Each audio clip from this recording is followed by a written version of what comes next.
வணக்கம். என் பேர் விஸ்வநாத் ராஜா. நான் திருச்சி பக்கத்தில் டால்மியாபுரம் அதுலேருந்து வரேன் நான்.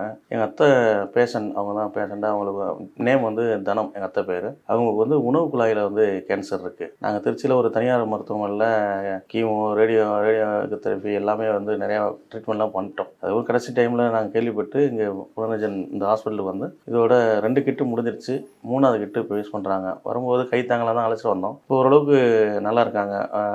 கொஞ்சம் அவங்களுக்கே தெரியுது, கொஞ்சம் நல்ல இம்ப்ரூவ்மெண்ட் தெரியுது. இப்போ 2 கிட்டு வரைக்கும் கொடுத்தாச்சு. இப்போ 3வது கிட்டுக்கு கொஞ்சம் டோசேஜ் எல்லாம் மாற்றிருக்காங்க. நல்லா தான் இருக்குது. இது இந்த மருந்து வந்து சாப்பிட்றதுனால எங்களுக்கு நல்லா இருக்குது. எந்த சைடு எஃபெக்ட்லாம் ஒன்றும் இல்லை. நாங்களாம் முன்னாடி பயந்துட்டு இருந்தோம், இந்த மாதிரி நாட்டு மருந்தோ இல்லை ஏதாவது சைடு எஃபெக்ட் ஆகி ஏதாவது ஆகிடுமோ அப்படின்ட்டு. ஊர்லாம் அப்படி தான் சொன்னாங்க. அப்படி ஒன்றும் இல்லை, எங்களுக்கு நல்லா தான் இருக்குது இந்த மருந்து. இப்போ தான் ஒரு 4 இயர்ஸ் முன்னாடி பார்த்தோம். 4 இயர்ஸ் முன்னாடி பார்த்தும்போது ஃபஸ்ட் சாப்பிட வாமிட் வர்றது தான் வந்து தெரிஞ்சது. அதுக்கப்புறம் தான் டெஸ்ட் எடுக்கும்போது உணவு குழாயில் அடைப்பு கட்டி இருக்குது தெரிஞ்சது.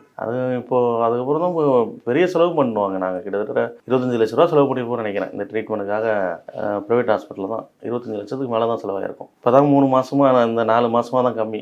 இந்த கிட்டு மட்டும் வாங்குறதுனால அது இடையில இல்லாமல் ரொம்ப சீரியஸ் ஆகி டெத் வரைக்கும் போயிட்டாங்க. உண்மையாக சொல்ல போனால் நாங்கள் இந்த ஃபஸ்ட்டு கிட்டு சாப்பிட்டு 2 நாளில் அவங்க அதனால இல்லை, பட் அந்த டைமில் வந்து 2 டெத் வரைக்கும் போயிட்டாங்க. ஹாஸ்பிட்டலுக்கு ஆக்சிஜன் சிலிண்டர் வச்சு வீட்டுக்கு ரிட்டர்ன் எடுத்துகிட்டு வந்துட்டோம். அதுக்கப்புறம் இப்போ 3 மந்த்ஸ் இருக்காங்கன்னா அது வந்து கடவுளுடைய செயலும் தான் நான் நினைக்கிறேன் நான்.